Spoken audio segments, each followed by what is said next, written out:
The ballroom on the 40th floor of Collins Tower had been prepared since noon. White orchids lined the head table in crystal vases that cost more than most people's monthly rent. A 3-tier cake sat untouched beneath a chandelier dimmed to a soft gold, and 40 place settings waited in silence for guests who were, at that exact moment, deciding not to come. Victoria Collins sat at the center of it all in her wheelchair, spine straight out of habit rather than comfort, watching the door. 7:15 became 7:40. The string quartet she'd hired played the same 4 songs twice through because no one had told them to stop. At 8 o'clock, the catering director quietly approached and asked, in the gentlest voice a person can use to deliver the worst kind of news, whether she'd like them to begin boxing up the food. Victoria's hand, resting on the armrest of her chair, closed into a fist so tight her knuckles went white, and then, just as quickly, released. She did not cry. She had promised herself, 11 months ago in a hospital bed, that she would not let this company see her cry. To find out who finally walked through those doors, and why it would change everything Victoria Collins thought she knew about loyalty, stay until the very end. If you've ever sat in a room you paid for, waiting on people who owed you everything, this next story is going to sit with you a while. So if these overlooked hero stories speak to something in you, tell us in the comments, because so many of you watching have lived some version of this. There's an old argument that never quite goes away in companies like this one. Does loyalty belong to the person who built the empire, or to whoever's easiest to be loyal to when things are good? Victoria was about to get her answer, and it wasn't going to come from anyone she expected. 11 months earlier, none of this had happened yet. Victoria Collins was 52 years old and ran Collins Meridian, a logistics and infrastructure firm she had built from a single warehouse lease into a company valued at just under $2 billion. She walked into every room like she owned the air in it, because in most of the rooms that mattered, she did. She had a reputation, earned honestly, for being the sharpest person in any negotiation and the least patient person in any meeting that ran long. She did not suffer excuses. She had built Collins Meridian on the principle that results spoke and everything else was noise. And for 26 years that principle had never once failed her. It failed her on a Tuesday in October, on the top level of a parking structure attached to the company's flagship distribution hub, when a support beam that had been flagged for inspection 8 months prior gave way under a failed retrofit and brought a section of concrete down onto the car she was stepping out of. She spent 6 weeks in a hospital and 4 months in a rehabilitation facility learning, among other things, that the lower half of her body would never again do what she asked of it without a wheelchair's help. The official incident report, drafted by the facility's contractor and quietly endorsed by her own board, called it an unforeseeable structural failure. It was not unforeseeable. It had been written down, in a maintenance log, by a man named Grant Walker, 8 months before it happened. Grant Walker was 41 years old and had worked in facilities and maintenance at Collins Meridian for 6 years, the last 2 as the overnight supervisor for the flagship hub. He was a widower raising an 8-year-old daughter named Sophie on his own, ever since his wife Diane had died of an aggressive cancer 3 years before, and he had structured his entire adult life since then around one unbending fact. Sophie needed him steady, needed him present, needed him employed, and needed him to never be the kind of man who made noise that got him fired. He had once been something else entirely, a structural inspection engineer with a state license and a spotless 10-year record at a firm twice the size of Collins Meridian's facilities department, before a botched sign-off on a different project, one he hadn't made but had been blamed for by a colleague eager to protect his own numbers, had quietly ended that career and left him unable to get hired anywhere that checked references closely. Collins Meridian hadn't checked closely. They needed an overnight supervisor, and he needed a job that would still be there in the morning. He took it, said little about his past to anyone, and did his work with a thoroughness that had gotten him exactly 1 commendation letter and 0 raises in 6 years. Because thoroughness that never causes a visible problem is the kind of work that's easiest to overlook. 8 months before the accident, Grant had filed a structural concern about that parking level's support column retrofit, the kind of filing that was supposed to trigger an engineering review within 30 days. He'd flagged hairline stress fractures forming around the load points, the exact pattern he'd been trained for a decade to recognize and had recognized once before, at his old job, right before it cost him everything. His filing went to a facilities director named Roger Ashford, a polished, well-liked senior manager who had risen through Collins Meridian on charm, easy relationships with the board, and a gift for making other people's caution look like paranoia. Ashford read Grant's filing, decided a full engineering review would blow a maintenance budget he'd already promised the board he'd come in under, and closed the ticket himself, marking it resolved with a note that read, "Visual inspection complete. No action needed." A visual inspection that never happened. Grant found out it had been closed 3 days later. He raised it once, quietly, in person, to Ashford directly.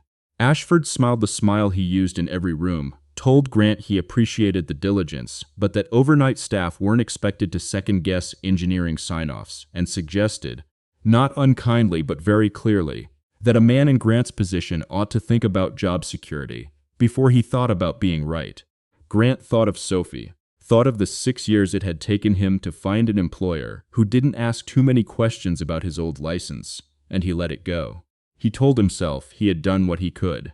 He carried that decision with him every day afterward, a small private weight that never fully went away, and he never told anyone, not even Sophie, that some part of the accident that put the CEO of the company in a wheelchair had a piece of paper with his name on it, sitting in a closed ticket in a filing system nobody bothered to reopen. When the accident happened, Ashford was the first person to call an emergency meeting. He was the one who drafted the language for the incident report. He was the one who stood in front of the board, visibly shaken, promising a full internal review. And he was the one who made certain that review never traced its way back to a ticket closed 8 months earlier by his own signature. Nobody suspected him of anything, because nobody ever suspects the man who looks the most upset in the room. Victoria came back to work 11 weeks after the accident, in a wheelchair, sharper than ever but changed in a way she couldn't fully name yet. And the first thing she noticed, though it would take her most of the next year to understand what she was actually seeing, was how quickly certain people's warmth toward her had thinned into something polite and distant, the way people are polite and distant with something they've already quietly written off. 6 months would pass, and an entire company's worth of quiet withdrawals would build toward a birthday nobody bothered to show up for, before Victoria understood just how alone she had actually become. The withdrawal didn't happen all at once, and that was, in its own way, worse than if it had. A resignation from the board here, framed as personal reasons, a strategic partner quietly renegotiating terms there, citing leadership continuity concerns, in language careful enough that no lawyer could call it discrimination. Victoria watched her calendar empty out meeting by meeting over 4 months, watched invitations to industry dinners stop arriving, watched the tone in board meetings shift from deference to a new kind of caution, the kind reserved for someone people have started speaking about in the past tense while she was still sitting in the room. She never once let it show on her face. She ran meetings from the wheelchair with the exact same command she'd had standing, corrected projections with the exact same precision, and stayed later than anyone else in the building, because the building, unlike the people in it, had never once treated her differently. The breaking point came in a boardroom on a Thursday afternoon in March, 5 months after the accident, during a vote on a $300 million infrastructure contract renewal that Victoria had personally negotiated over 18 months. Roger Ashford, who had spent those 5 months quietly courting the board members most rattled by Victoria's accident, stood up during the discussion and, in the calm, reasonable voice he used for everything, suggested that given recent changes in operational visibility, it might be prudent to bring in an external interim operations lead to support Victoria through the transition. He never said the word replace. He didn't need to. Every person at that table understood exactly what he meant, and 4 of the 7 board members nodded along, because Ashford had already had this conversation with each of them privately, one at a time over dinners Victoria hadn't been invited to. Victoria sat perfectly still while a room full of people she had personally hired debated, in the third person, whether she was still capable of running the company she'd built, and when the vote came it passed 5-2. She thanked the board for their input, adjourned the meeting herself before anyone else could, and wheeled out of that room with her spine as straight as it had been the day of her birthday party that hadn't happened yet, though at the time none of them knew that story was still coming. If you've ever sat in a room where people talked about you like you'd already left it, even though you hadn't gone anywhere, that particular kind of humiliation, the quiet kind, the kind that doesn't leave a mark anyone else can see. Tell us in the comments if you've felt that before, because you're not the only one, and it doesn't make you weak that it stayed with you. Grant's forced exit, if it could even be called that, happened with far less ceremony, 3 weeks after the boardroom vote, when Ashford restructured the overnight facilities team for efficiency and eliminated the supervisor position Grant had held for 2 years, offering him instead a lateral move to a general maintenance role at half his previous hours and, not coincidentally, far enough from the flagship hub's records room that he'd never again have reason to pull an old ticket. Grant didn't argue. He had learned a long time ago that arguing with a man like Ashford, a man who always sounded reasonable and always had the room's sympathy, cost more than it ever won back. He took the reduced hours, picked up weekend shifts, fixing appliances for neighbors to make up the difference, and told Sophie only that his schedule was changing a little. Nothing to worry about. She was 8. She didn't need to carry what he carried. That had always been the deal he made with himself the day Diane died. Whatever weight there was to bear, he would bear it quietly, so that Sophie never had to know the ground under them was anything but solid. There was a rumor that made its way through the overnight crew in the weeks after, the kind of blue-collar workroom talk that happens over coffee before a shift starts, about how it was strange that a man with Grant's eye for detail. He was the one who'd caught a gas line leak in the East Wing 2 years back that 3 licensed contractors had missed, had been let go from the one role where that eye actually mattered, while upstairs, men with fresh engineering degrees and no floor experience kept getting handed bigger titles and corner offices for catching problems on paper that guys like Grant had been catching in person for years. Nobody upstairs ever heard that conversation. Nobody upstairs was listening for it. Victoria, for her part, spent those same weeks doing something she hadn't done in years, sitting alone in her office long after the building emptied, going back through old maintenance logs and safety filings from the months before her accident, not because she suspected anything specific yet, but because there was a question forming in the back of her mind that she couldn't quite silence, a small, stubborn thought that kept surfacing at 2 in the morning, asking her how a support column that had supposedly passed inspection 8 months before could have failed so completely, so suddenly, with no warning at all. She didn't find Grant's ticket that first week. She wasn't looking in the right place yet.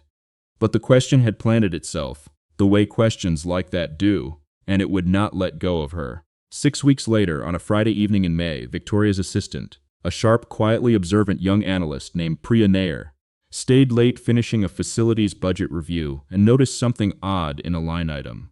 A supervisor position eliminated for efficiency, the same fiscal quarter that overtime spending in that same department had actually gone up, not down, since the position was cut. Priya was the kind of person who noticed inconsistencies the way some people notice a wrong note in a song, unable to simply let it play past her, and she made a note to look into it further, not yet knowing that the loose thread she'd just tugged led directly back to a birthday nobody would show up for, and a man named Grant Walker, whose name she hadn't yet learned to recognize. 2 months would pass, quiet and uneventful on the surface, before that loose thread and Victoria's own restless question finally found their way to each other. Victoria's 53rd birthday fell on a Saturday in July, and it had been her longtime chief of staff, not Victoria herself, who'd insisted on the ballroom, the orchids, the quartet, a gesture the chief of staff had said, to remind everyone the company still celebrates its founder. Victoria had agreed reluctantly, some old, stubborn part of her hoping, in a way she never would have admitted out loud, that the gesture might actually mean something, that people might actually come. 40 invitations went out. 6 formal regrets came back, polite and vague. The other 34 simply never responded at all, and Victoria understood, by 6 o'clock that evening, watching the caterers arrange food no one would eat, exactly what 34 silences meant. She had built a company that ran on the assumption that results earned loyalty. She was about to learn, in the emptiest room of her adult life, how conditional that loyalty had actually been. Grant Walker was not on the invitation list. Overnight maintenance staff never were. He was finishing a late shift that Saturday, walking the 40th floor to check a reported flickering light near the ballroom entrance, when he saw the orchids, the untouched cake, the quartet playing to rows of empty chairs, and a woman in a wheelchair sitting alone at the center of it all, with her spine perfectly straight and her face arranged into the specific kind of stillness Grant recognized instantly, because he'd worn that same stillness himself for 3 years, ever since the day Diane died, and half his own hospital waiting room had found reasons not to come. He didn't go home. He called Sophie's after-school sitter, told her he'd be a little late, and instead drove the 20 minutes back to his apartment, woke his sleepy but instantly curious 8-year-old, and asked her, gently, if she wanted to help him do something kind for someone who was having a very lonely night. Sophie, who had inherited her mother's instinct for other people's sadness before she was old enough to understand where it came from, said yes without a single question asked. They baked a cake together in 40 minutes flat, lopsided, and a little burnt on one edge, because Grant had never claimed to be good at baking, only willing. Sophie cut paper flowers from construction paper left over from a school project, and colored a card in crayon that read, in the careful, uneven handwriting of a child still learning her letters, "Everyone deserves a family." They drove back to Collins Tower a little after 9, and Grant, in his maintenance uniform, walked into that ballroom with his daughter's hand in his and a homemade cake in the other, past a security guard who knew him by name and didn't stop him, because some instructions aren't written down anywhere, they're just understood. Victoria looked up from the wreckage of a party built for 40 people and saw a man she vaguely recognized from facilities reports, standing in the doorway of her humiliation with an 8-year-old girl and a cake that had clearly been made by hands that loved her more than it had been made by hands that knew what they were doing. Sophie didn't wait for permission. She walked straight up to Victoria's chair, sang happy birthday in the unself-conscious, slightly off-key voice of a child who has never once worried about being judged for it, taped her paper flowers along the edge of the head table, and handed over the crayon card with both hands, the way children hand over things that matter to them. Victoria read 4 words, "Everyone deserves a family," and something in her that had held perfectly still for 11 months, finally quietly broke open. She did not sob. She simply put a hand over her mouth. And Grant, watching, understood exactly what particular kind of stillness cost a person to hold, because he'd held it himself for 3 years running. They talked for almost 2 hours after that, long after the caterers had finally been sent home, and the quartet had packed up their instruments and gone. Grant said little about himself, as he always did, but Victoria found herself talking more than she had to anyone in months, about the accident, about the board vote she'd never told anyone outside that room about how strange it was to build something for 26 years and discover how quickly people's warmth could be conditional. Grant listened the way he did everything, carefully and without interrupting, and when he finally did speak, it was only to say that he understood something about being written off before anyone bothered to ask what actually happened, and he left it there, offering nothing more, protecting, out of the same old instinct that had kept him quiet for 6 years, the details of his own past that still felt too dangerous to hand to a CEO he'd known for exactly 1 evening. Here's something worth sitting with.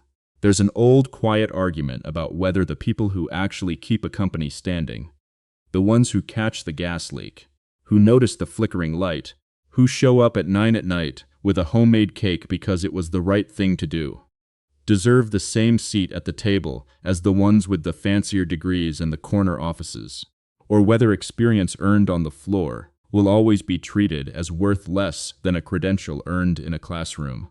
It's a debate that shows up in comment sections every time a story like this one gets told, and it's worth asking yourself honestly which side of that you actually believe, not just which side sounds nicer to say out loud. 2 weeks after the birthday, Priya Nair finally connected the pieces she'd been quietly gathering since May. The eliminated supervisor position, the rising overtime costs that made no sense unless the position had been necessary all along, and buried 3 folders deep in an old records archive, a maintenance ticket filed 8 months before Victoria's accident. Flash fractures in a support column, closed by Roger Ashford, with a note claiming a visual inspection that the timestamp logs showed had never actually occurred. The name on the original filing was Grant Walker. Priya sat with that folder open on her screen for a long time before she worked up the nerve to bring it to Victoria directly, understanding, even as she reached for her phone to request the meeting, that whatever she was about to set in motion could not be quietly undone once Victoria saw it. 3 weeks would pass before that meeting actually happened, delayed first by a board retreat and then by Victoria's own hesitation once she learned what Priya wanted to show her. Because some part of her, she would later admit, was afraid of exactly what that folder was going to mean. When Priya finally sat across from Victoria with the folder open between them, Victoria read the ticket twice before she said a single word. Stress fractures around the load points. Filed 8 months before the accident. Closed by Roger Ashford, citing a visual inspection the security logs proved had never taken place, because the timestamp on his closure note placed it during a week he was recorded as being 3 states away at an industry conference. Victoria's hands, resting on the folder, went very still, the same stillness Grant had recognized in her the night of the birthday, except this time it wasn't grief holding her in place. It was the particular, cold clarity of finally understanding exactly how something had happened, and exactly whose name belonged to the warning that could have prevented it. She asked Priya one question: who is Grant Walker? Priya told her, and Victoria realized, with a jolt that reorganized nearly everything she thought she understood about the last several months, that the maintenance worker who had brought his daughter and a homemade cake to her emptiest night was the same man whose warning, buried and ignored, could have kept her walking. She didn't call a board meeting first. She went to find Grant herself, the next evening, in the overnight maintenance office on the second sublevel, a small, fluorescent-lit room with a space heater and a corkboard of shift schedules that Victoria had likely never once set foot in during 26 years of running the company. Grant was reviewing a work order when she wheeled in, and he stood, out of old habit, the way you stand when the CEO enters a room, even a CEO in a wheelchair, even at 11 at night. Victoria didn't sit down either. She placed the ticket on the desk between them, watched something flicker across his face that wasn't surprise so much as old, tired recognition, and told him she knew. She told him she was sorry, in words plainer and more direct than any she'd used in a boardroom in years, and she offered him, on the spot, his old title back, full back pay, and a formal, public correction of the record naming him as the one who'd tried to prevent what happened to her. Grant listened to all of it without moving, and when she finished, he said the only thing he actually wanted was for the ticket system itself to change, so that a maintenance worker's safety filing could never again be closed by a single manager without a documented independent second review. Not for himself, he said, but for whoever came after him with the same eye for a problem and the same fear of losing a job that mattered more than being right. He asked for nothing for himself except one small thing: that Ashford's name be attached to what actually happened, publicly, the same way his own name had quietly been left off it for 8 months. Victoria left that basement office, having learned more about the actual character of the man in front of her than she had learned about most senior executives in 20 years. And it was in that same week, while she was quietly building the case to bring to her board, that Roger Ashford, sensing the ground shifting beneath him in ways he couldn't yet name, made his first mistake. He went looking for the original ticket file himself, intending to have it quietly purged from the archive, and in doing so tripped an access alert that Priya, 3 months into her own careful investigation, had already set up specifically to catch exactly that kind of move. The timestamp of his access attempt, combined with the original inspection timing discrepancy, was the piece of undeniable evidence that turned a quiet internal correction into something Victoria could no longer handle privately, even if some part of her, increasingly, in these weeks, warmed by something she hadn't expected to feel again, watching Sophie draw pictures at the maintenance office desk while she waited for her father some evenings, might have preferred to. Ashford was called in front of the board 9 days later. He tried, at first, the same reasonable, unbothered tone he'd used for years, suggesting the whole matter was being overblown by people looking for someone to blame for an unforeseeable accident. But Victoria, for the first time in months, stood, with effort, with a hand on Priya's arm for balance. Because some moments are worth the effort even when they cost you something. And read the ticket aloud herself, the timestamp of the fake inspection, the access log of his attempted deletion, and the crayon-lettered words of an 8-year-old girl that had, in their own strange way, started the whole unraveling. Everyone deserves a family, including, she said, looking directly at the row of board members who hadn't shown up to her birthday, the people who actually build one, quietly, without ever asking for credit. Ashford's resignation was accepted within the hour, and word of it moved through the overnight maintenance crew before the sun came up. The way word always does among the people who'd known something was wrong for years and had simply never had the standing to say so out loud. Sophie, for her part, had no idea any of this was happening at the level of boardrooms and access logs. What she knew was that the nice lady in the wheelchair had started stopping by more, that she asked good questions about school and colored with real attention rather than the distracted half-attention adults usually gave her drawings, and that her dad, who almost never smiled with his whole face, had started doing exactly that more often than she could remember him doing since before her mother died. She didn't know Victoria's name had once run one of the biggest companies in the state. She just knew Victoria showed up, consistently, in the small, unglamorous ways that mattered to an 8-year-old, remembering her favorite color, asking about her spelling test, sitting through an entire off-key song about dinosaurs without once looking at her phone. And to Sophie, that was worth more than any title anyone could have put on a business card. 2 weeks after Ashford's resignation, Victoria's board, chastened and unusually unified for the first time in months, asked her to formally address the company at an all-hands meeting about what had actually happened over the past year, and to decide, publicly, how the record would finally be set straight. She agreed to hold it in the same 40th floor ballroom where her birthday had gone unattended, this time with every seat filled, and she made one decision before that meeting that she told no one, not even Priya, in advance. She was going to make sure Grant Walker was standing in that room, not in his uniform in the back, but at the front, where everyone could finally see him.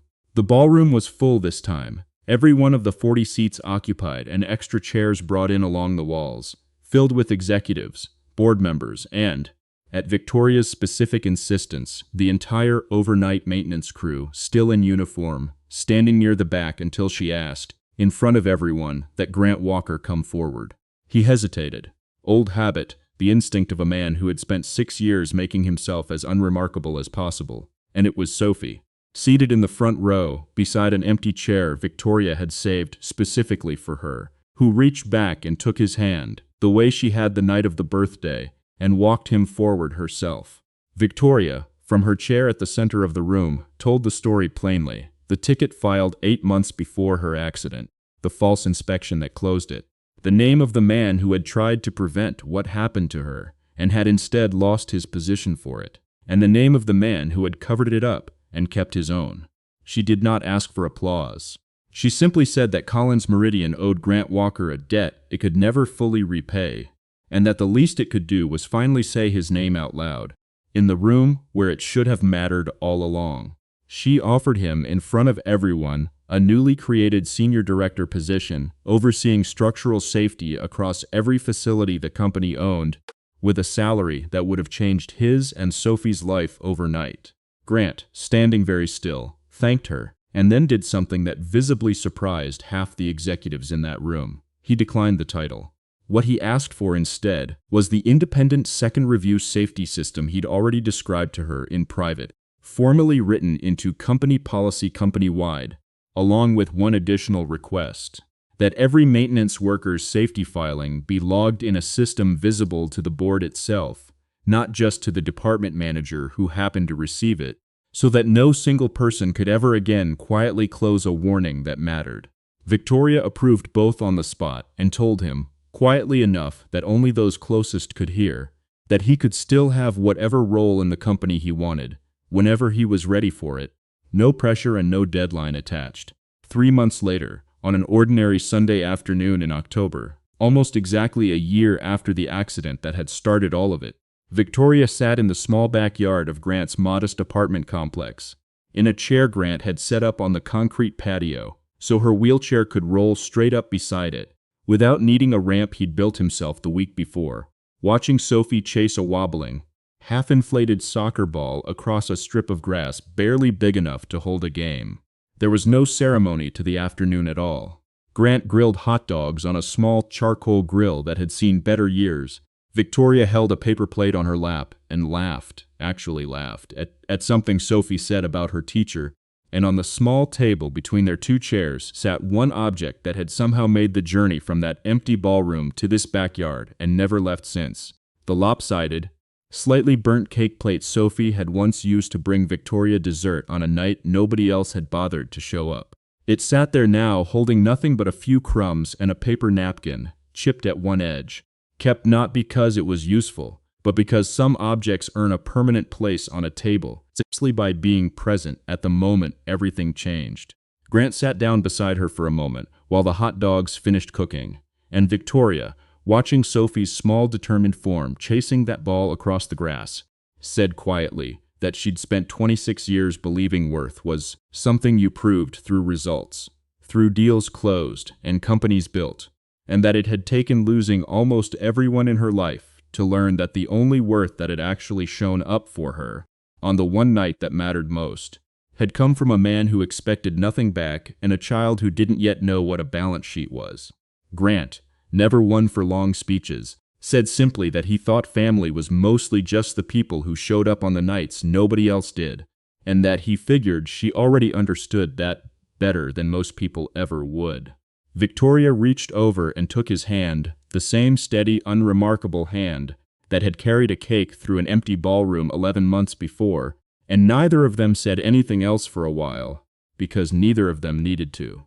If there's someone in your own life who reminds you of Grant or Victoria, someone written off before anyone bothered to look closely enough to see who they really were, or someone who quietly kept a door open for a family that had already given up on being seen, we'd love for you to tell us about them in the comments, even if it's just to finally give them the credit they were never given at the time. And if you believe, the way this story believes, that quiet, overlooked people deserve to be seen for who they actually are, we'd be glad to have you stay part of this story with us, subscribed and along for the next one, because there are so many more like it still waiting to be told. In the end, nobody remembered the orchids from that birthday, or the quartet, or the 34 executives who never wrote back. What people remembered, the ones who were actually there to see it, was a lopsided cake, 4 crayon words on a homemade card, and the particular kind of quiet a room takes on when it finally understands that the people worth keeping were standing in it the whole time, waiting only to be noticed. Stay close to the truth of who actually shows up for you. It tends to tell you everything you need to know.